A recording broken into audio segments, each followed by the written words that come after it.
He served briefly as Science Department Chairperson, Special Minister for Communion, and co-chairperson of the Principals Advisory Committee. In his time at Catholic, he brought enthusiastic dedication to the classroom and extracurricular activities.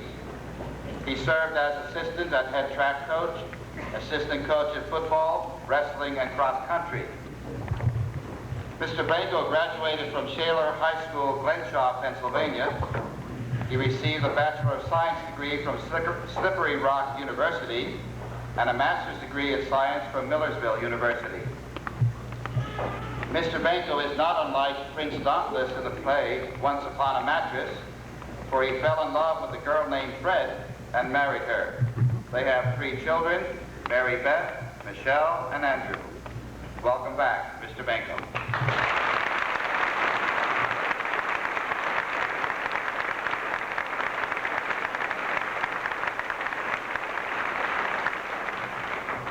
Reverend Monsignori, very reverend and reverend fathers, sisters, faculty, parents, members of the class of 1986, and friends.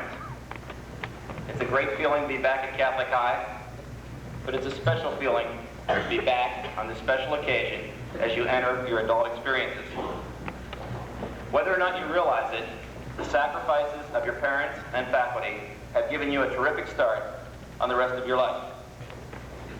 With 14 years in the field of education, 13 of those here at Catholic High were amongst the happiest of my life.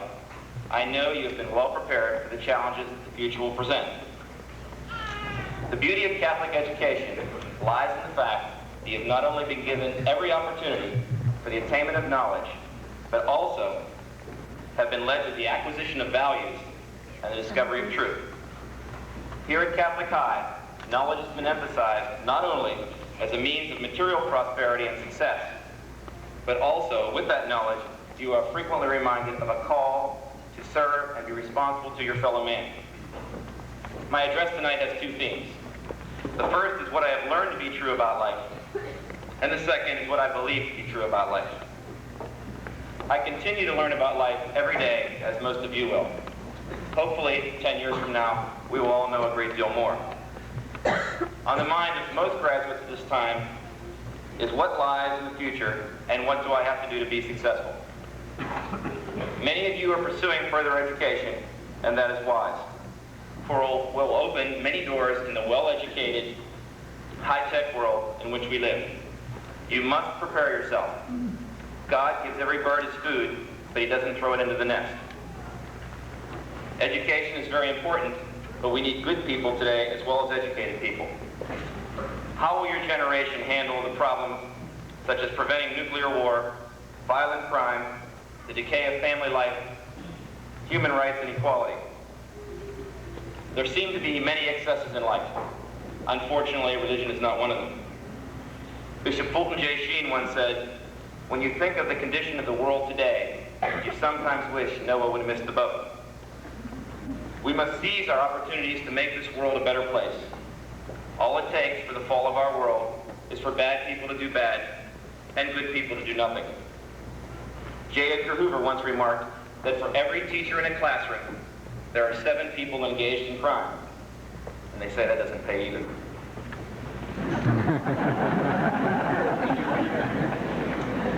We have a remarkable amount of talent and intellect assembled here. No doubt exists that all of you can be successful. All of you have the intelligence to be successful, or else you wouldn't be with us here tonight. Yet research reveals that hard work and self-discipline are much more important factors in one's successes than innate ability. Believe in the value of hard work. Research also shows that positive attitudes help find and keep careers intact much more than skills alone do. Failure is not being limited in talent, but rather not using that talent.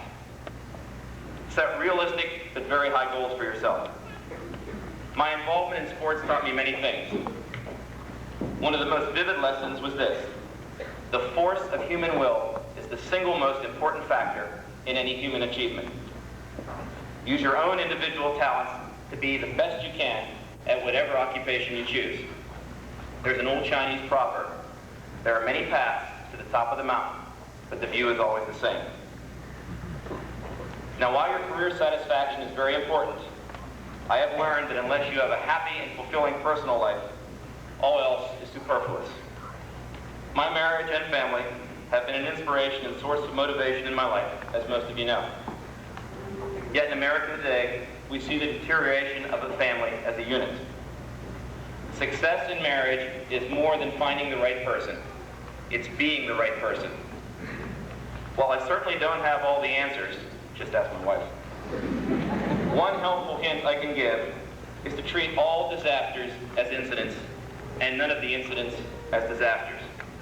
And if you make mistakes, at least make a different one each time.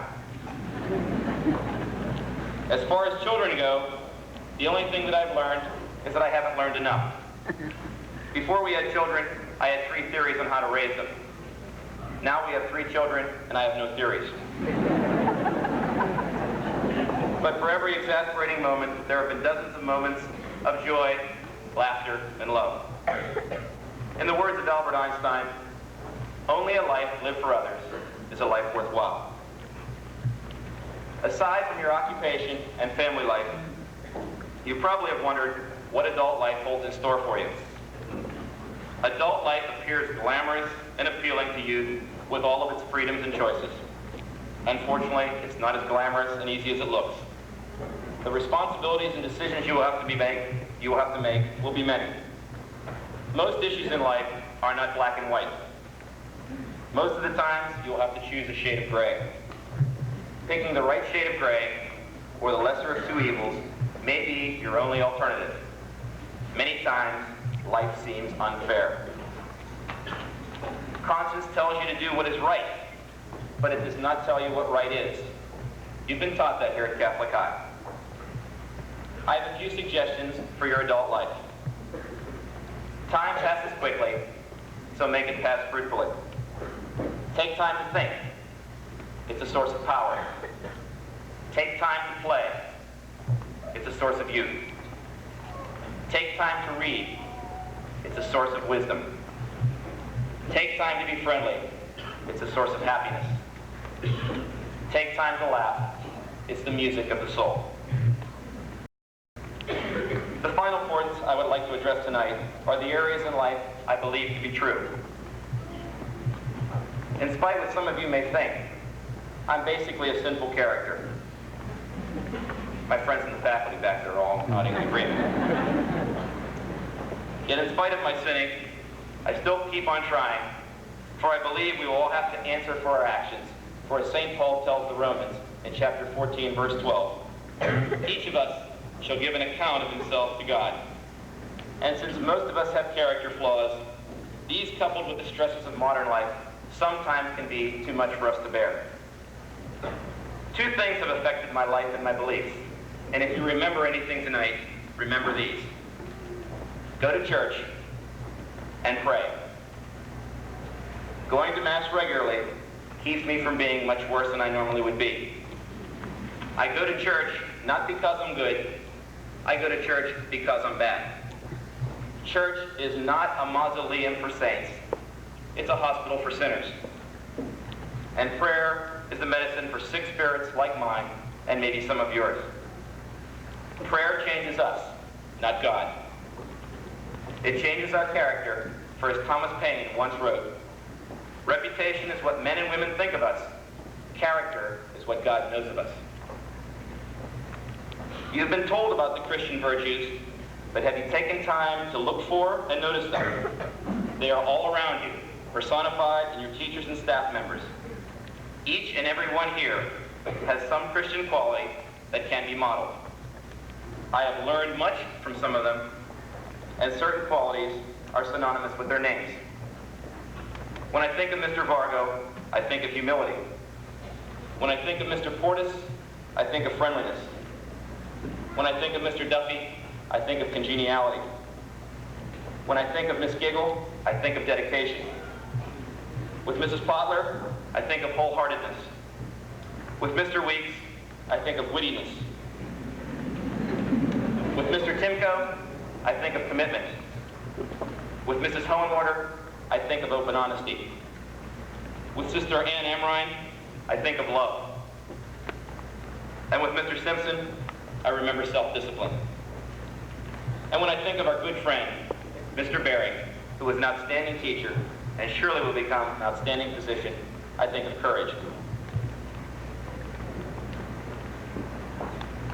Daniel Webster said, "Whatever makes people good citizens or good Christians also makes them good citizens."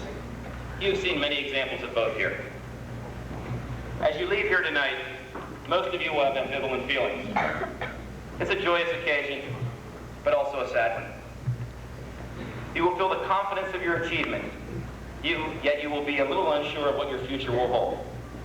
Many of you will be a little afraid. Welcome to the adult world. Many times, you will be a little afraid. Courage is not the absence of fear, but the conquest of it. And conquest will be much easier with someone at your side. Take care, my friends, and go forth reassured that no matter what the conquest, God loves you, and so do I.